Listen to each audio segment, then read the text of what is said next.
You are listening to the Better 2 podcast with Dina and Dina.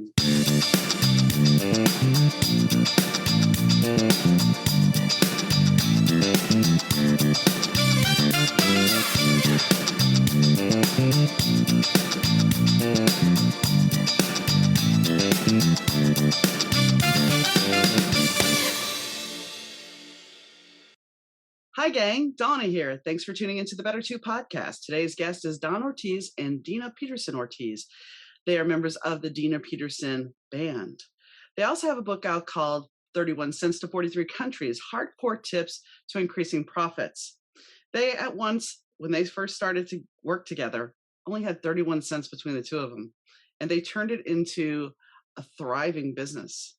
So they share their book, they share their journey, the journey that actually took them to working with the government and being part of the Armed Forces Overseas Entertainment Performers. This is not the same thing as the USO, even though they follow the same tour.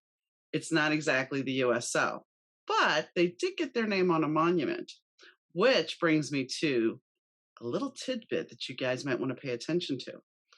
During the interview, Don talks about getting their name on the USO monument, and you need to pay attention because at the end, and yes, there's a quiz this time. Well, not really, but you have an opportunity to win their book. And you have to pay attention to the story because in that story is the answer. And if you know the right answer, you're entered into a drawing to win a copy of the Audible book, 31 Cents to 43 Countries. So pay attention when he starts talking about that because one of the key factors is a name in there. And you'll be entered to win. So I hope you enjoy the show. It's a pretty fun time. And the positive energy and the leadership skills that they talk about are absolutely amazing. So enjoy the show. Hi, Dina and Don. How are you doing today? Excellent. How about yourself? I'm doing well. I am doing very well. So we're going to take a little trip back to your past because I know you guys do something different now. You guys, when I first reached out to you, I thought you guys were part of the USO, but apparently I was wrong. So explain about what you guys used to do. Well, in 1992, we were picked up by the Pentagon Department of Defense for a program they called Armed Forces Entertainment, a professional overseas show. And we actually do all the same venues overseas for our men and women serving abroad. So we've been to the front lines of Afghanistan. We were in Desert Storm 1, Desert Storm 2. We've been in Bosnia during the Bosnia conflict. And we did that for about, 15 years, Don? Yeah. And while we're an arm of the Pentagon, and we actually do exactly the same tours of the USO as the USO performers do. The only difference between us, those that do these types of tours in the USO, is that we are not A-list stars. So we are celebrity. Yeah, I like to call them blue collar musician tours because literally we are following them and doing exactly the same work, but we are not the stars. We are actually blue collar musicians that are just professional at what we do. And our job is to bring music from home to those serving abroad. And I'm sure they appreciated that. Best audiences in the world. They really are. And what's great, they become your family. Yeah. And because we were out there so much, we would also see them stationed in other parts of the world at different times when we would go through. So it's really unique to have that relationship continue. And to this day, they still keep contact with us and even visit. Nice. And even though we left that work, that type of work, about 2005, 2006, I think our last tour 2008. 2008 was in South Korea. Yeah. We still work for the military.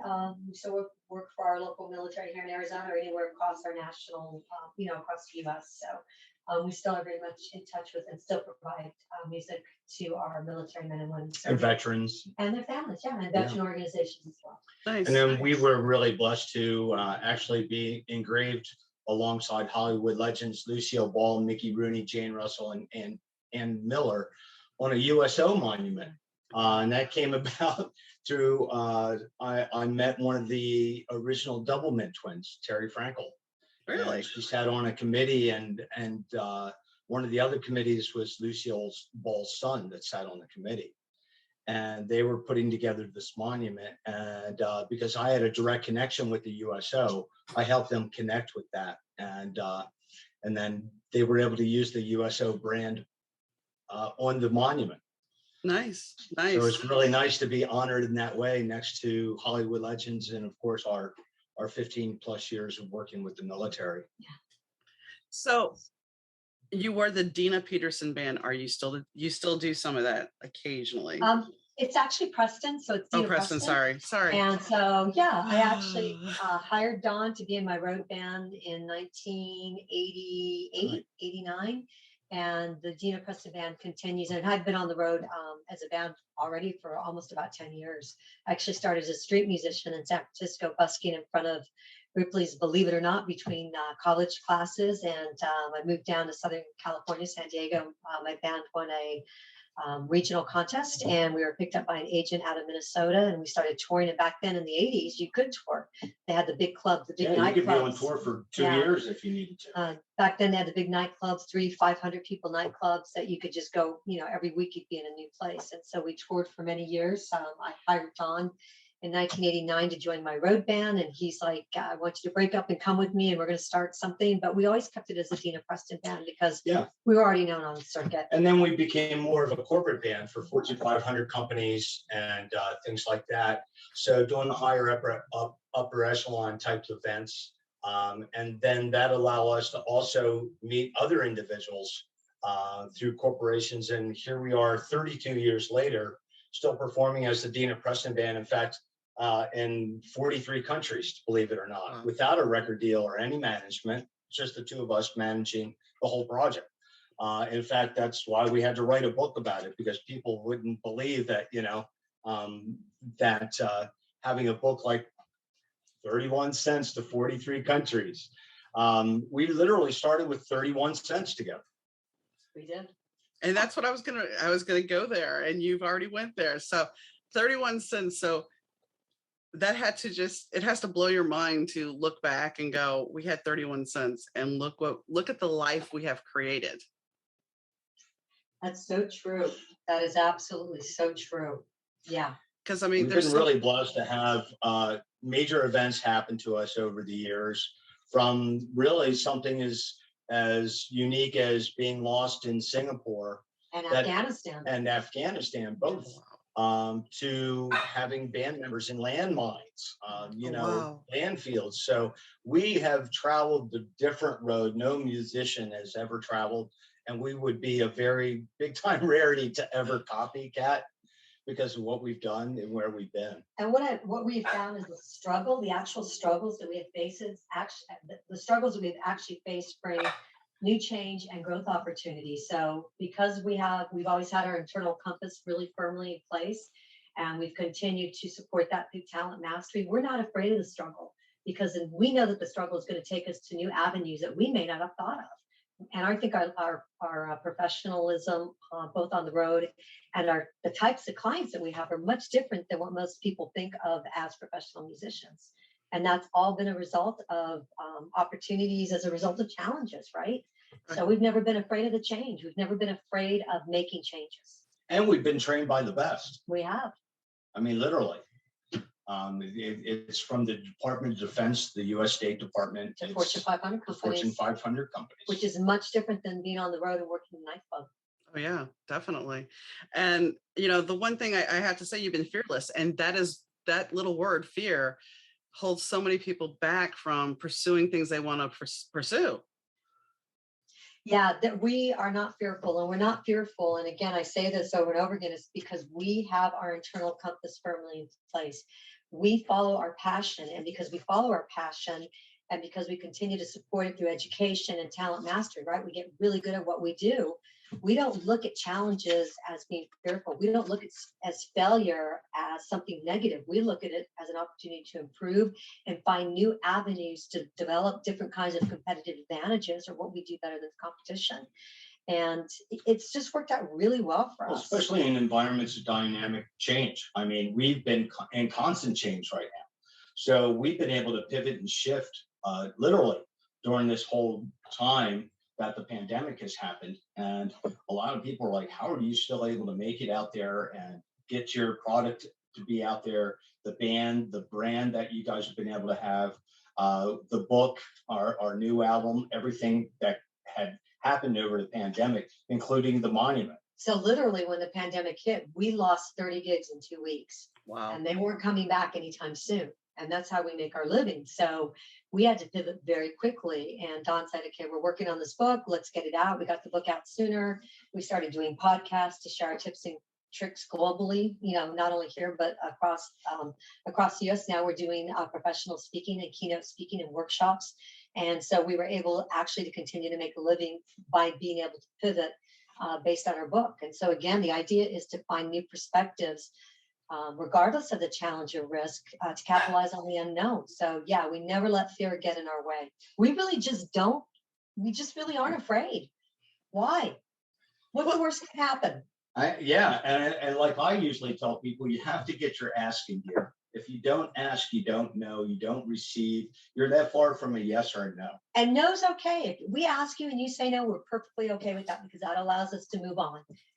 And no may mean no right now. Oftentimes people are in different buying subjects, budgeting issues. So no may be no now, but reach out 3 or 4 months later. You never know what's going to happen. It's interesting that you brought failure up because I had a conversation with somebody earlier today talking about the fact that we put so much weight on failure and so much weight on success, and that there should be some kind of happy medium, that failure doesn't take you down. But I mean, failure in our language is such a dirty word. It's perceived as, oh, well, you've hit rock bottom. You're just awful because you've failed. But as you said, my dad said the same thing. When I asked him in my 30s, I'm like, are you proud of me? And he's like, what does it matter? Well, what if I fail? You pick yourself up, dust yourself off, and keep going. But it takes a lot. We don't look at life that way. We look at success or failure. Why isn't there a happy medium? Yeah, there's no way that we can grow. If we constantly have success, if we're constantly, performing and doing A+ work, by the way, none of us do that because we're human and we make mistakes. How are we going to learn? I mean, we have to make mistakes in order to grow, in order to learn. Some of our biggest mistakes have actually been some of our biggest opportunities. And some of the things that we've had challenges is we don't even control. So when we got lost in Afghanistan, we didn't have control over that. We were actually sent into the front lines by accident by somebody who was in charge of us. So think of it. We're leaders of civilian musicians that are going into a theater, an active theater, war zone, and nobody knows that we're coming. Can you imagine what that's like? We have no resources. We have no performance dates. And it could be weeks or months before we even are able to leave there because there's the flights, the way they come in, it's not like an international airport. In Afghanistan and Kabul or Bagram, it was a different situation. And here we ended up going through Afghanistan, Kyrgyzstan, Uzbekistan, and in the cold winter. So one of the ways that we have found to be effective when we're faced with failure, when we're faced with things that are going south pretty fast, is that we actually look at the whole and then we break it down into parts and we manage the parts. And when we're managing the parts, we see how it feeds into the whole so that we can take a more integrated approach. But dealing with challenges, dealing with things that might be hitting your business south is really much more manageable if you can look at the pieces within the overall picture, because then it's not so overwhelming, right? You just take it a little bit at a time. And when you start seeing successes in those areas, you'll start seeing the overall picture starting to improve and getting better. You can also see opportunities in those little areas. I mean, when we were done with Afghanistan, because we were able to maneuver through it, we continued our relationship and got, quite a bit more experience, not only with the DoD, who continue to hire us, but now we have a book that's doing really well, right? Right. And that's a result. Part of that is a result of some of the challenges. This whole book is about the challenges that we face. And really a lot of the success stories that have happened to us also is people that have been in the audience that have taken us to other journeys and other places with them across the world. As you know, when people move to a new company or a new location, they take you with them. If you do a good job and you give them an excellent product, but you never know who's in the audience. You never know who's watching. No, that's the same thing with this. I never know who's watching. I don't know. And, the thing about with you being in the war zone, it's like the whole statement of crisis equals opportunity. You could sit here and go into a panic, which would be very easy, I'm sure, to do if you're lost there and it's an active war zone. I mean, I'm sure a little bit had to be in your mind had to be, I didn't sign up for this. But you had to make the best of it. And if you live in panic, it's only going to make it worse. Yeah, and I think for myself and for Don, we had other people that were under us. We had our musicians that were under us. So even from that perspective, I didn't think about how it was affecting me. I was more concerned. I didn't have time for that. Right. I had my responsibility was first and foremost to my band members to make sure that they were safe. And secondly, to our clients who expected us to perform, even though the people that we were flying into didn't know we were coming. So we needed to make sure we had housing, resources for food. And when we couldn't find it, we made friends with other people. I remember the Jordanian minesweepers who cooked fresh food every evening on open pits, fresh meat. It was wonderful. Literally in exchange, Don pulled out his guitar and we literally sang for our supper. In exchange, we got fresh food every night as a result of that. Nice. And nothing like fresh lemon chicken with tomatoes on an open fire. Don hooked I'm up. sure. Yeah, it was awesome. And Don hooked up with the administration of the theater and was able to book dates not only in Afghanistan, but they actually ended up flying us to Kyrgyzstan and Uzbekistan as well. So, we figured out a way to make it work. And we found an escort as well to get us through and help us maneuver through those dangerous areas. But the whole idea, and we're still doing it today because COVID hit. In 2007, the Great Recession hit. Guess what happens when something like that happens? The first thing that goes is entertainment. Right. People don't have money to pay for entertainment and for catering and for special events, which is what we do. So you've got to learn to pivot and change and make it the most out of challenging situations.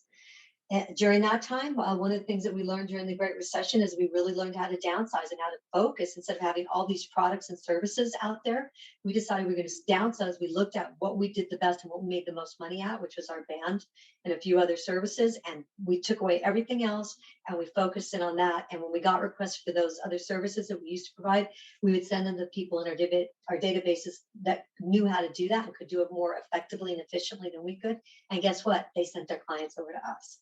So we started creating sort of the symbiotic relationship. Chain, yeah, exactly. And that's good. It's a beneficial thing. I mean, a lot of people now will go into business and they'll create something and they have so many, dare I say, tentacles out that it's like jack of all trades, master of none. Yes. And if you can't do something well and something else is suffering, then is it really a quality thing? And are you making your reputation, are you tarnishing your reputation at that point? Exactly. And what we feel and what we know now is that we are actually a brand. The band is more of a brand than a band. And people see that in us, that we've had longevity, they get quality, excellence. And it's so easy for them to work with us because we've been in every predicament you could ever imagine in any event situation, whether it's been presidential ambassadors or, working at somebody's backyard private Christmas party. So the thing is that we've been able to provide a great service, and to us, it's always about the service first because client experience matters. Yeah, and that's our biggest thing. Yeah, really is. Well, in your business, I mean, client experience is going to get you word of mouth, which is going to get, it's the whole shampoo commercial of the late 70s, early 80s. They tell two friends and so on and so on and that's so right. on. And that's, dare I say, that's how the internet works nowadays. It really does. Yeah, absolutely. Yeah. Yes. I mean, that's how Little Nash got his song out there in the country charts. It was all TikTok. Yeah. So he created a dance. It was picked up. It went viral. Somebody told somebody, and then it just exponentially, multiplied. And there he was now, a new country star. Who would have guessed in a million years? By the way, and Nashville had nothing to do with that. So, no. Well, yeah. I've talked to some artists. I mean, Justin Bieber's another example of YouTube, but I have talked to some musical artists and we've discussed radio. I have a background in radio, and it's like, is radio really the place to be anymore? I don't think so, because you can get hit, somebody can hit you on TikTok or Spotify. And I mean, I've found artists that I would have never heard of because they popped up on Spotify after the songs I was listening to was over. And I've grown to love these people. Yeah. We had a client last Saturday that told us that. Okay. After we got done playing, she goes, I got you guys on Spotify. I got you on Spotify. She goes, that's why I wanted you. She pulled the thing. I'm like, wow, that's cool. That's awesome. Yeah, I mean, it's amazing because, this is on Spotify. This is on Audible. And it's like, never in a million years when I start, and I only started doing this not too long ago, but I never imagined that I would have such a reach on different platforms because I'm not a musical artist. Yeah. And we found that to be true even our book. That's why we had to have an ebook and an audible, because there is so many different platforms that people like to listen to. And we even ask our clients that, what is the best way to communicate with you? Because there are so many ways to communicate today. And different target audiences that need different types of communication vehicles. So, I have a friend who actually listens to the podcast she actually speeds everybody up. She's like, I don't like to listen to people in their normal voices, so I like to speed it up just a little bit. And I'm like, I guess it would make it go quicker too. Right. Because the attention span for most people is really about 15, maybe 20 minutes at the most. I know. And it's amazing how much that has changed, because before, you'd sit down and watch an hour-long show. We had, a 32 episode season or 50, we had longer television seasons. Everything has changed to be very micro. Oh, absolutely. Yeah, and who sits through a commercial? Like, oh, yeah. Right? Yeah, everybody streams TV. Nobody really watches TV anymore, like you were saying, like radio. Mm-hmm. Is radio the place to be? No. Is TV the place to be? No. You got to be in the streaming areas.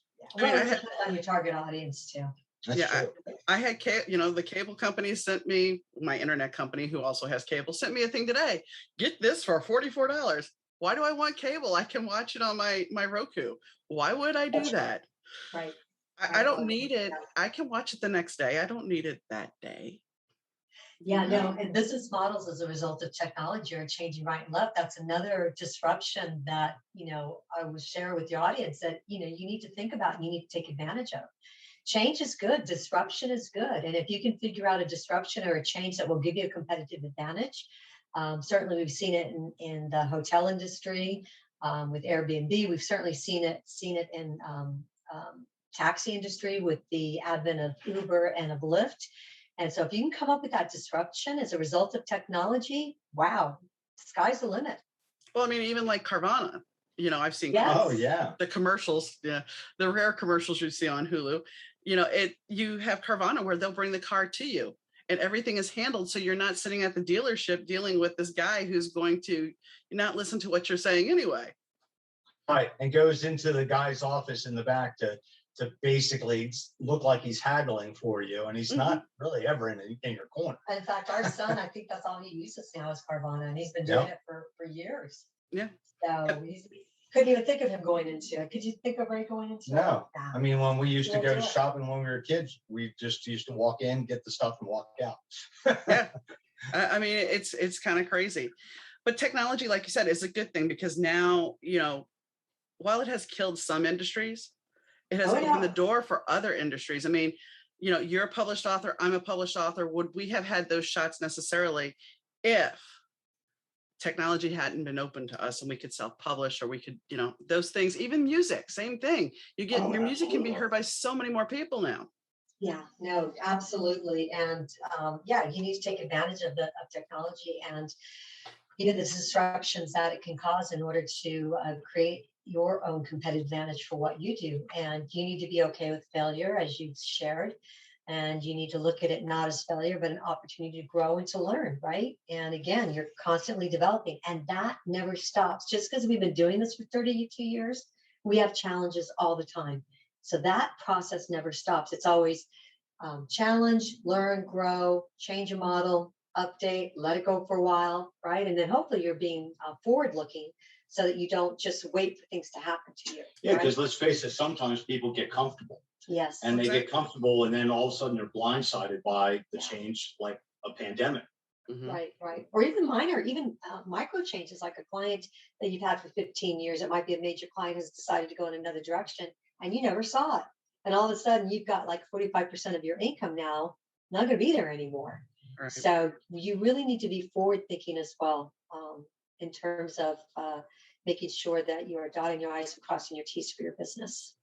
Well, I've talked to clients in the past for one of my side gigs, and I'll have women that are like, my husband handles everything. My husband handles all the money and everything. And I'm like, but if something were to happen to him, what are you going to do? Oh, well, it'll be fine. He's young, he's healthy. Okay, but what about if, God forbid, he gets in a car accident or something? It's great to be naive. and great to be comfortable, as you were saying. Exactly. But the fact of the matter is, when those things are thrown at you, are you able to pull yourself up? I mean, we talked a little bit off camera about my husband passing. I was told a year before, or maybe not a year, but about 9 months before, that he was on borrowed time. And he had been sick for a long time.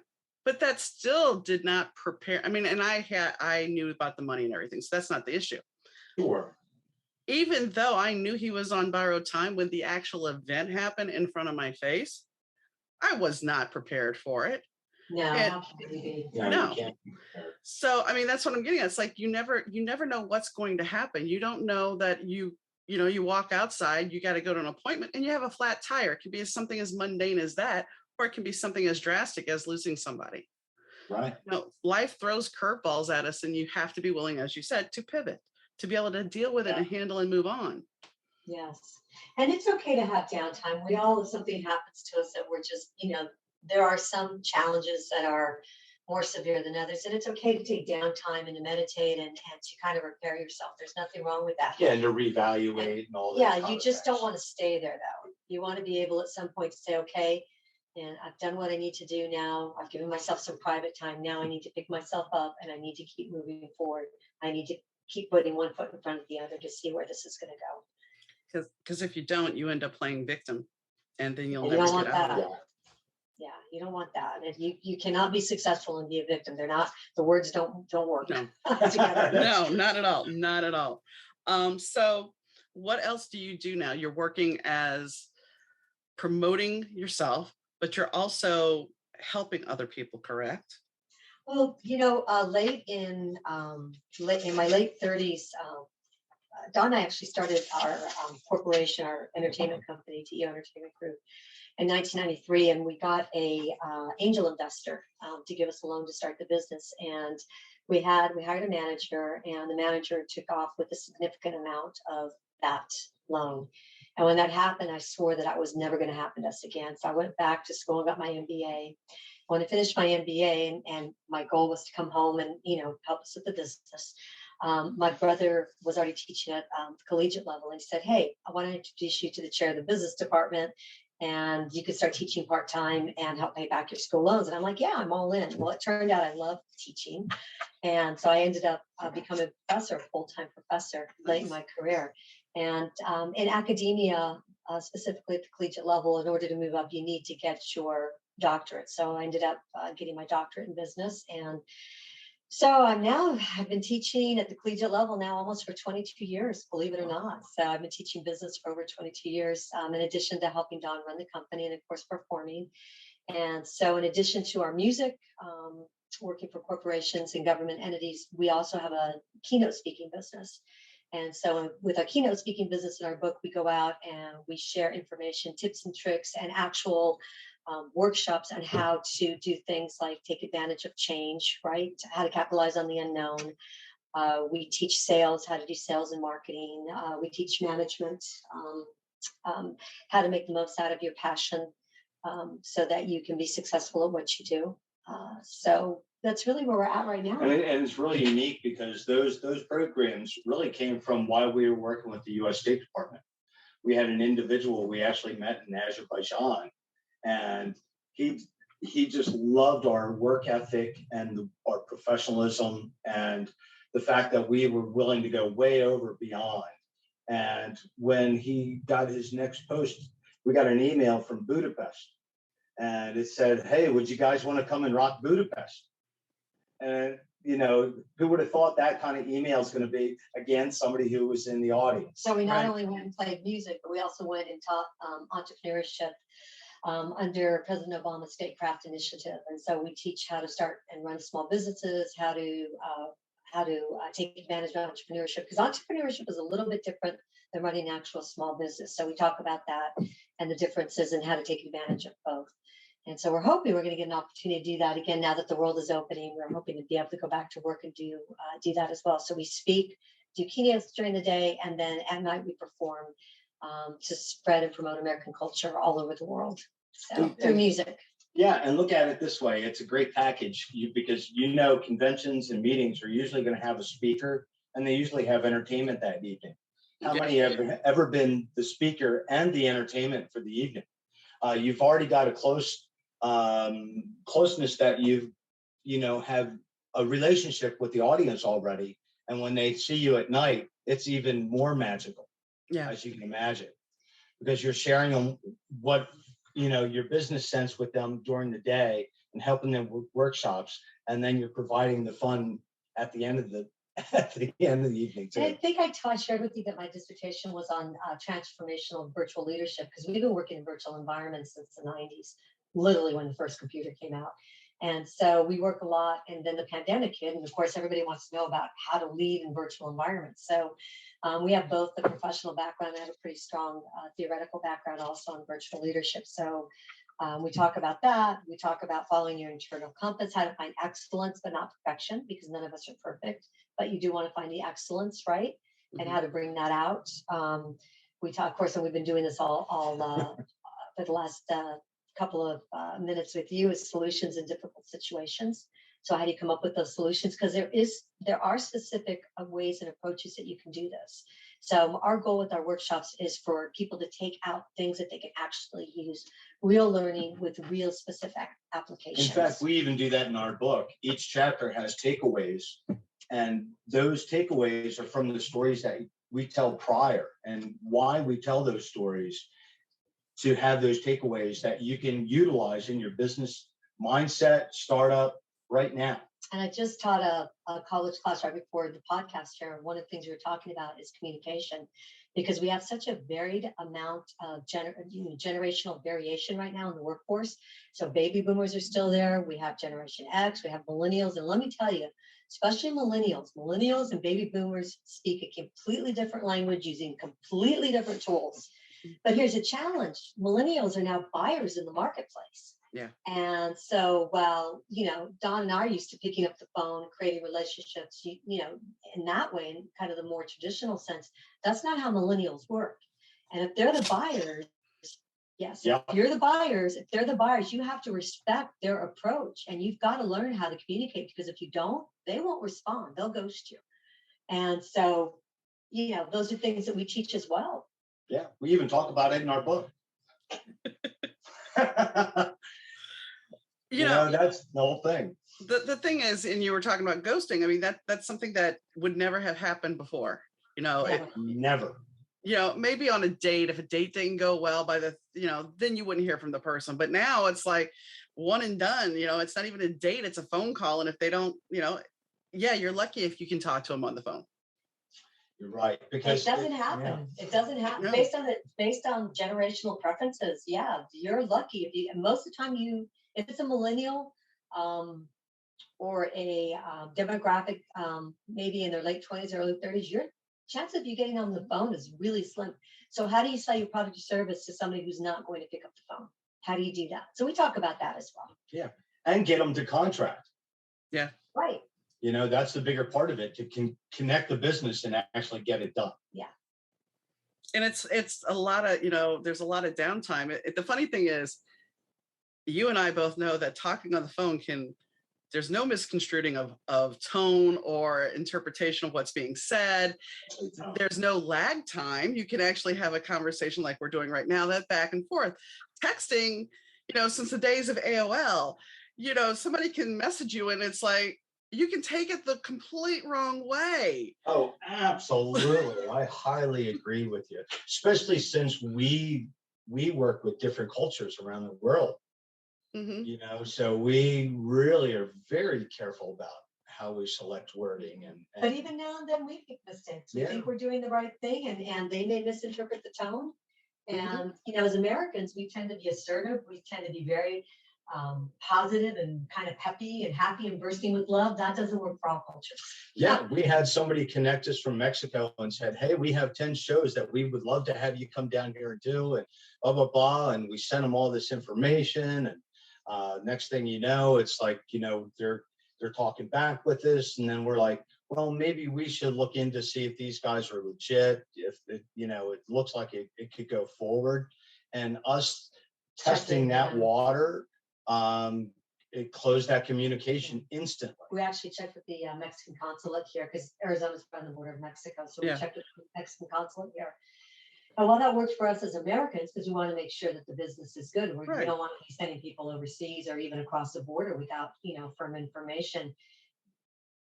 From their point of view, we were not trusting them. We were breaking the trust bond. So what we really should have done is gotten in our car, driven across the border, had lunch with them or a meeting, because Phoenix is only about maybe 3 hours from the border. And we could have met with them in Mexico without an issue. But, for convenience sake, we decided to do a checkup with the Mexican consulate. And that just didn't go well with them. And I can see why from their perspective, right? Yeah. So that's a good live and learn You're lesson. not building the trust bond and the relationship. Yeah. So do you find yourself, I mean, you've been in the music industry a long time and in a band. Was there ever an avenue of perfectionism for yourself that you were just too hard on yourself where you were like, do I want to keep doing this when it came to music? Never. Okay. In fact, when we were playing this Saturday, we were all looking at each other and it's so happy. The best thing I ever hear is when the drummer clicks those sticks. Yeah. Nice. Henry's been with us for 22 years and our bass player like 29 years. And nothing like having that camaraderie and having that family sense together. And we never use a set list. So we're always reading the event in real time. It's a passion. And when you're passionate about what you do, and passion usually comes from talent. So because we're passionate about what we do, don't share this with anybody, but we play music for free. We charge for the setup and the teardown. There you go. The music is free. It's just like writing, right? Yeah. Or it's just like being a radio personality. Yeah. Whether somebody pays you or not, you're going to do it because you have to do it. And you're getting that 30-year experience. But the real kicker for us, though, is to capitalize on that talent. It's not enough just to have the talent. You have to continue to grow that talent, because if you do, that's where the excellence comes in, right? You're always perfecting it. You're always making it better. And for us, it's never about us. It's really about the client and providing that great experience. We're always learning. We're always going to school, whether I'm getting information from a course on YouTube, or I'm actually going. Last spring, I went to MIT for a data analytics course because I wanted to understand how data analytics would affect some of the social media marketing that we're doing for the band. So could I have done that 10 years ago? No. Do I need to do it now? Absolutely. You can't have a band, a live entertainment or music without understanding data analytics and understanding it well, because you can't make your platforms as effective without that understanding. If that makes sense. So we can see what the Dina Preston band site and our DEO sites are actually doing, and what pages are doing well, and why. And then they even go further to talk about predictive analytics, where you can actually build algorithms and use statistical models that help you predict what your consumer's behavior is going to be. How awesome is that? That's awesome. Yeah. But the algorithm is the notorious thing that will hammer you on TikTok or Instagram because I don't know if I did something or what, but on TikTok I cannot get more than 150 views. I don't know what I did, but whatever. It's something that I was trying. Learn it, you have to relearn it. Yeah, they'll change the algorithm. Yeah, well, it's always like I always feel like I'm a hamster on a wheel doing this. Yeah, exactly. It's like, okay, I got everything. No, you don't. No. Sorry. So changed everything. I have a question. So how many people? I mean, I know being in the podcast business, and I have people approach me all the time about being on the podcast, and a lot of their big talk is, I'm an entrepreneur. Do you think that word is overused nowadays? I don't know. I think sometimes they confuse it with a business owner. So there really is a difference between being an entrepreneur and a business owner. So while a business owner, I consider us in some ways business owners, because we actually took a model of running and owning an entertainment company, and we copied it and then made it better based on what we thought the weaknesses in the other model were. An entrepreneur really is, in my opinion, someone who comes up with something completely new and innovative and is willing to take a risk to make that idea successful. And so I would differentiate between the two. Look at how cute she is. Well, if I didn't do that, she would end up walking over the keyboard. And yes, my audio listeners are going, "What's going on?" There's the cat. It's Chloe. It just went viral. It's your mascot. Yes, the Chloe cat, Better 2 mascot. Yes, I love Absolutely. it. We're big cat people. I know. I mean, we talked about that too. Cats are wonderful. I can't say I'm a cat person because I've had both, and I still have both, and they get along. It's Tom and Jerry sometimes, and other times they sleep right next to each other. So, we had both too at one point. We travel too much. But we now. traveled. It was Not too fair. hard for the animals and the anxiety it Your causes dog, them. you need to be with your dog. And cats, when you go away and you come back, they will not have anything to deal with you for like at least 2 hours. And then maybe they'll warm up. Right. Or they don't care that you're gone. As long as you got someone in, coming in, petting them, feeding them. True. We used to have a Maine Coon, and when we got the Cavalier, she was a puppy, and the Cavalier would bite on the Maine Coon's ears and everything. And as she got bigger, she started humping him for dominance. And I'm like, really? So yeah, she misses him because that was her dominant buddy. And the cat didn't care. The thing is, the cat did not care in the least. He was like your Chloe, our cat used to walk around all the time. So we used to have to shut the door for podcasts and shows and things, or recording.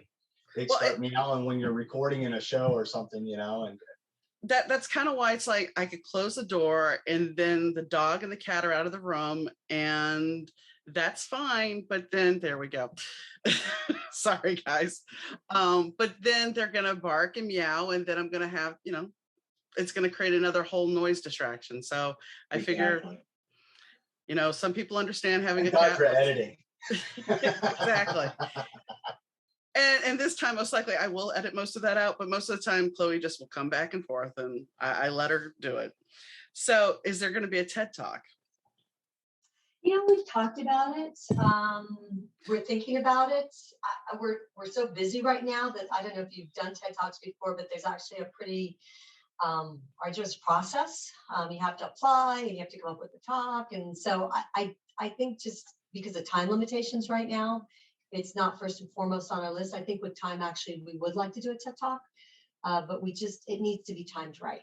I just don't really have the time to be submitting to different TED Talks. I don't have it.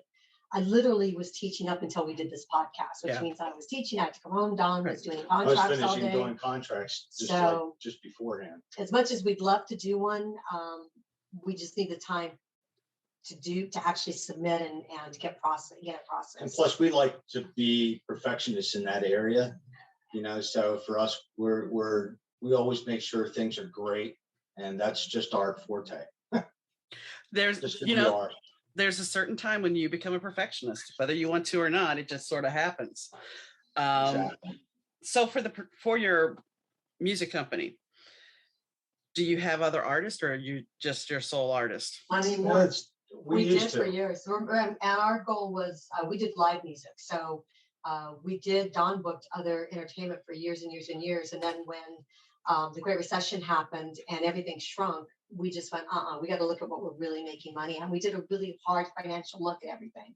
And what we found is that our band was pulling in the most, I would say probably 80% of our income. So we just went, so why focus on the others? So we decided to drop everything else. And we just now, if we get requests for that, we just will refer them out. And then they refer back to us as well. Right. So, and you have a record out, you said? Yeah. Field of Blue. Yeah. It's available on your favorite music platforms. Field of Blue by the Dina Preston Band. And in fact, our last cut that we did, we actually wrote with platinum singer-songwriter Reggie Vincent, who wrote $1 Billion Babies with Alice Cooper. Nice. And so we were really happy to do that. And then on top of that, we have our music videos on YouTube, the Dina Preston Band. And then, of course, our Dina Preston Band website. And then you can also find us on deospeaks.com for our speaking. And as you know, we're on LinkedIn. We have over 9,000 followers. So you're welcome to connect with us. And if you see somebody that's in our contacts that you'd like to meet or be introduced to, we're there. Yeah, we actually wrote the album in conjunction with the book. So we have the ebook and Audible as well. And the Audible is awesome because we have a wonderful voice actress, but the music is threaded through the Audible as well. Yeah, because we actually wrote our songs as part of the tours that we would go on, like Budapest, we have I Can't Wait. And then Fiji, we have Get Back to You. So it's really great to. And in fact, we talked about giving an Audible out to one of your audience members. So Yes. We're going to have you run something, whatever you want. And we will, whoever the winner is, we'll send them an Audible book. If you just send us an email address, we'll send them the Audible book. Okay, I will do that. I will definitely put that up. We have never done a contest before, so this will be something new. Yeah, it'll be But, fun. but we And will it do. It is an independent authors network. It was an award winner last year for best nonfiction book in sales, economics, and in business. So Nice. Yeah. Nice. So where do you see your business growing? I think we're going to be continuing. We're hoping to get back out with the State Department and go back out and promote cultural entrepreneurship and live performances. We're going to continue to work with we're a live performance band. That's what we do, and that's what we do well. We're still doing contracts regularly for that as well. And then the speaking events and then podcasts, you know, out to your audience. And if there's anybody out there that's listening, you know, and you can listen to us as well in your podcast. We'd love to hear back your feedback too. And whether it's our book or the Audible or whatever platform or our music, we'd love to hear your feedback. So it's definitely growing the business with the addition of the keynote speaking and providing workshops, entrepreneur workshops, small business workshops. As you know, you got to give to receive. Yeah, absolutely. And that's what we're about, really giving back and helping others, you know, create that road to success. Honestly. Yeah, absolutely. Now, Dina, you know, you're teaching. So how do you manage to fit all of this in? I have done that for 22 years. Believe it or not, I was teaching in Afghanistan when we were lodged. I was teaching online in Afghanistan because I've been teaching online since 1998. I was with the first university that offered online classes. So I actually helped develop them. And so for me, it's just that I've always when you're a woman and you have a family and you're working, you just learn to multitask pretty quickly. And in fact, she was even working on her doctorate degree while we were on the road in places like Saudi Arabia and Oman. And, you know, it's driving that wheel forward. You have to be really organized. I'm on a schedule. I'm up at 5 every morning. You know, I usually get work done before I go to work. Then I do my gig working. And then I'll call Don at lunch if there's anything I got to do for the business. And then I'll come home. And then if we got a gig, I'll get dressed and head out to the gig. And then I get up and do it again. But it's my passion and I love what I do. So it's not work. I mean, It is. Don't get me wrong, but I love what I do. I can't think of anything else I'd rather be doing. It's really just like you. I'm sure you love what you do. I do. And I mean, there are days where it's like, oh, do I want to do this? And it's like, yeah, I do want to do this because it's like, even though you're tired, you still find the energy to do it because it's your passion. And I had a conversation with somebody earlier, the same person, about passion. And it was like, if you're not following your passion, then you're in a soul-sucking job and then life is not good. And I was talking to one of my friends tonight and her husband he works in manufacturing and they're down to 3 people and they're not hiring anybody. And he is stressed out beyond belief. Yeah. It's like, and you know what, and one of his coworkers has to take his blood pressure now because they're worried about his blood pressure. Wow. So, you know, it's all those kind of things that you're talking about. We've had friends where because of COVID, they're not used to being in the same environment close all the time. You know, he's off at work or she's off at work and then they visit at night and have dinner and then watch TV and go to bed. Yeah. You know, and through this whole time, it's changed that environment. The home environment has drastically changed for a lot of people. You better like who you're with. Oh, exactly. I mean, my husband and, you know, when John was alive, we spent a lot of time together because he was ill and we spent, I wouldn't say 24/7, but at some point we did spend 24/7 together. And then he had dialysis. And even during COVID, he still had dialysis. So there was that break, but you have to love that person and you have to respect that person and understand, well, I'm going to go in my office now and you can watch TV and Yeah, we all need that. We all need Exactly, alone that time. space. But, right. but I No mean, doubt yeah, about that. that's the thing. You need your space. You need to navigate that. And it's just like I've talked to people before when if he would, because he was legally blind and he would be in the kitchen cooking, and then people are like, why is he doing this? Because it was something he was passionate about. He was passionate about cooking. I'm not taking that away from him. And he would go, I'd be in the other room and I'd hear him say MF or something. And it'd be like, I go in there, are you okay? Is your name MF? So, at 20, I would have been right back at him, but no, I'll step away, come back in about a half hour and say, everything okay? Yeah, I'm sorry, that wasn't about me. So you have to learn, especially during COVID, you have to learn to navigate that this isn't always about you. It's managing that expectation. Yeah. And I think a lot of couples don't do that. I don't think they look at the expectation of what do I expect from my partner? Well, they're human too. They're not perfect. Don't put them on a pedestal. They're going to have their bad moments. Yeah, we all do. We all do. I had my friends ask me, they're like, you guys tour together, you work together, you do all this stuff together all the time. How do you manage all that? He knows everything about me. There's the good, the bad, the ugly. Yeah. And he loves me. Well, exactly. When you love somebody, you're willing to navigate and know them and know how they work and how they function and what you need to do to support them. Plus, we're still willing to learn. Mm-hmm. That's a big key. We're not stuck in a situation where it's the same thing all the time. We're constantly evolving. As people, as humans. I mean, who I was when I met him at 27, I'm going to be 60 this year. It's not the same. So it's, hopefully I'm a more developed person. So. Well, and that's the thing. We don't give ourselves that permission to evolve. We want to look at somebody that we knew when they were 20 and look at them still as a 20-year-old, kind of like your parents. Your parents looked at you and they would always see you as their little girl or little boy. Yes. They never, I remember I moved back home after my divorce, and this was the first time I was living with my dad since I was 9 because my parents split. And my dad saw me at times as the 9-year-old girl, the way he talked to me, the way he treated me. And I'm just like, I'm 27 years old. This is not, but it was his house. So you better make sure you call and tell me where you're at and da-da-da-da-da. Okay. So, yeah, I mean, we evolve. We haven't been guilty of that, I'm sure. Our son's 35, 36, going to be 36. My dad's 90 and he still is sort of like that with me. Yeah, he still calls him his boy. I'm like, he knows you're That's my boy. Like he does know you're in your 60s, right? His dad's 90, so we cut him some slack for that. Yeah, exactly. I mean, that's the thing. Certain people are going to see you that way, but in general, especially your partner, your spouse, you have to see that person as evolving, as they're changing, whether it's good or bad. You try to navigate through life with them. And you want to encourage it. That's a bigger part of it. That growth together is encouraging for both people. Yeah, most definitely. I mean, we look at, since you're in the entertainment industry, look at Madonna and Miley Cyrus.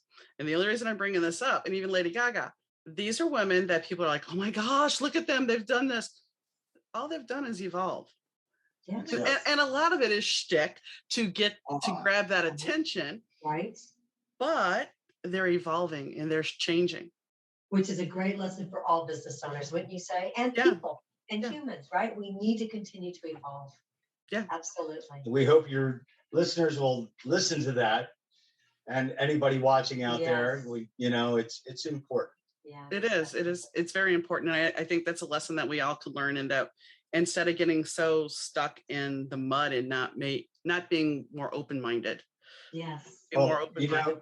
You can't get any more than 31 cents to 43 countries. I mean, that's quite an evolving situation that I know everybody will enjoy it.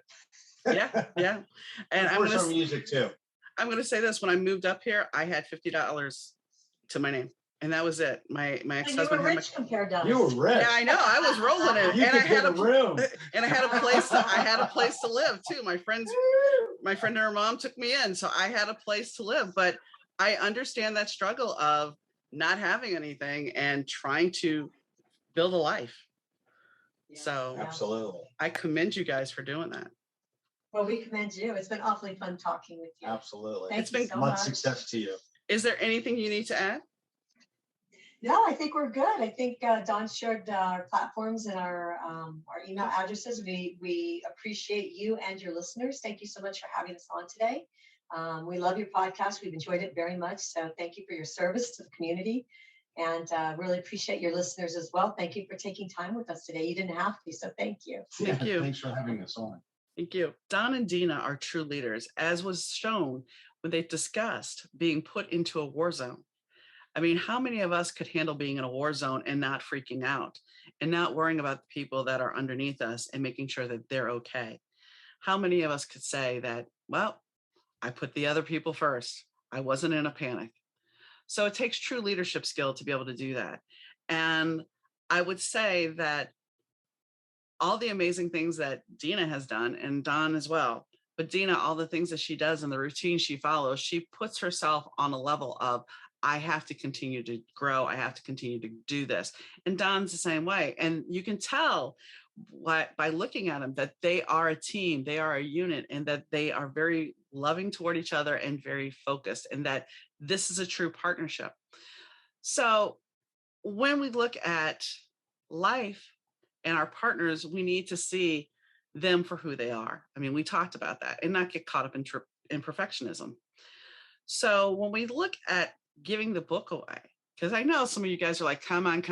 I want to know how to win the book, because we've never done a contest before. This is the first time. So this first time, for an Audible copy of 31 Cents to 43 Countries, Hardcore Tips for Increasing Profits. I'm not going to make it easy, because, this is the first time, and the first time is always the hardest time, because you got to get over the hump.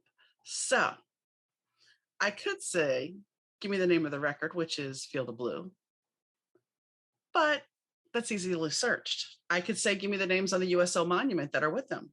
But once again, that's easily searched. So if you listen to the podcast, there is one thing that he said about the monument. He talked about two people helping that were on the board to help get their name on the USO monument. The one was Lucille Ball's son. That's not the name I'm looking for. I'm looking for the first person he mentions. Now, give me that answer. Get it to me by November 17th at 12 p.m. That is when this contest closed. No further entries will be accepted. The email has to be marked by midnight on November 17th, no later. I'm leaving it open a little bit longer because it is a podcast and people listen to it at different times. Sometimes they can't listen to it right away. So that's why it's staying open till November 17th. Once all the entries are there, I will go to Rafflecopter and I will have the computer pick the winner. I will share it on social media, and the winner will be notified via email, and I will send the link to Don and Dina with their email address. Now, how do you enter?